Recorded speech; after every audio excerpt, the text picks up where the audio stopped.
नमस्कार, the Indian diaries में आपका स्वागत है। मैं हूं राकेश त्रिपाठी। खबर आई है बिहार से कि चुनाव आयोग के जो अफसर एसआईआर या स्पेशल इंटेंसिव रिवीजन में लगे हुए थे, उन्होंने खुलासा किया है कि उन्हें वोटर लिस्ट ठीक करने के दौरान भारी संख्या में ऐसे वोटर मिले जो म्यांमार, बांग्लादेश और नेपाल के थे। ये जांच घर घर जाकर भारत के असली वोटरों की पहचान के लिए की जा रही है, जिससे असली मतदाता ही बिहार के चुनाव में वोट देने जाएं। यानी चुनाव आयोग का शक सही साबित हुआ। बिहार में बड़े पैमाने पर वोटर लिस्ट में धांधली हुई है और आयोग उसी की सफाई करना चाहता है। आयोग ने साफ साफ कह दिया है कि बिहार के चुनाव के लिए अवैध तरीके से भारत में रह रहे विदेशियों को वोट नहीं देने दिया जाएगा। ये लिस्ट 30 सितंबर को छपने वाली है। घर घर जांच के बाद 1 अगस्त से ये तय करने की प्रक्रिया शुरू होगी कि इन विदेशी लोगों की नागरिकता पर क्या फैसला किया जाए।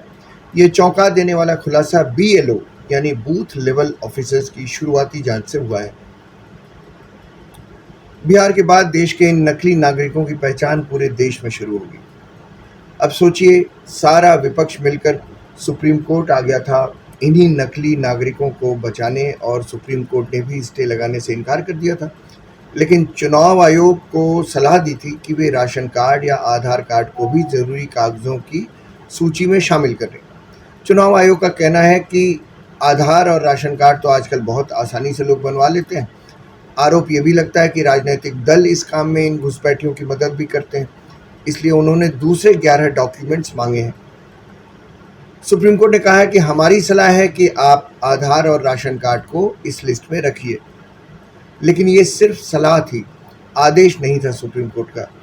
लेकिन ज़रा सोचिए कि इस स्पेशल रिवीजन के खिलाफ सुप्रीम कोर्ट में 100 पिटीशंस दाखिल हुई और पक्ष में सिर्फ 3। जानकार मानते हैं कि बिहार के सीमांचल इलाके में रोहिंग्या और बांग्लादेशी नागरिक बहुत ज़्यादा हैं, और चूंकि वे विदेशी नागरिक हैं, अवैध ढंग से भारत में रह रहे हैं, इसलिए उन्हें वोट देने का अधिकार नहीं है। ठीक है भाई, सही बात है। चुनाव आयोग यही काम कर रहा है।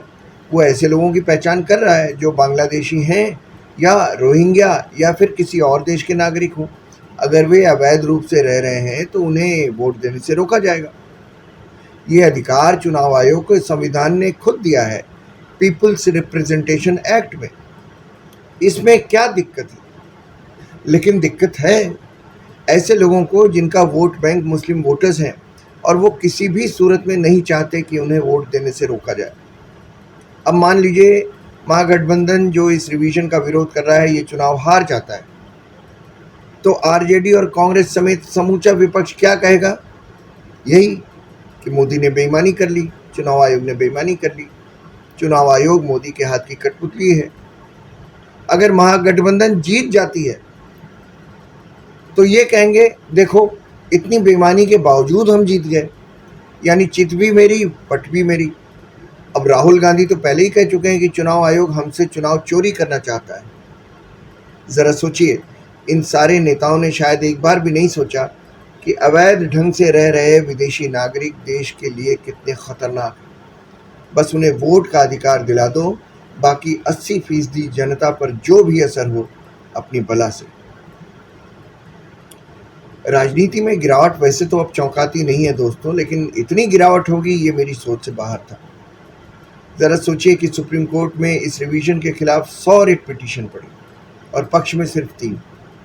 यानी वोटर लिस्ट दुरुस्त रखने के लिए जो कदम उठाए जा रहे हैं उसके खिलाफ 100 लोगों ने पिटीशन दी और बड़े बड़े वकील उनकी ओर से खड़े हुए।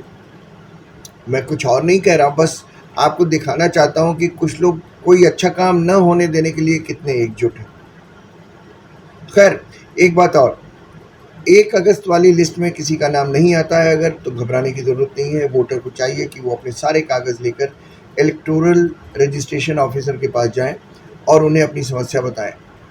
अगर तब भी हल नहीं निकलता तो जिला निर्वाचन अधिकारी के पास आवेदन किया जा सकता है और अपनी तकलीफ बताई जा सकती है। समस्या का निवारण हो सकता है वहाँ से हो जाए।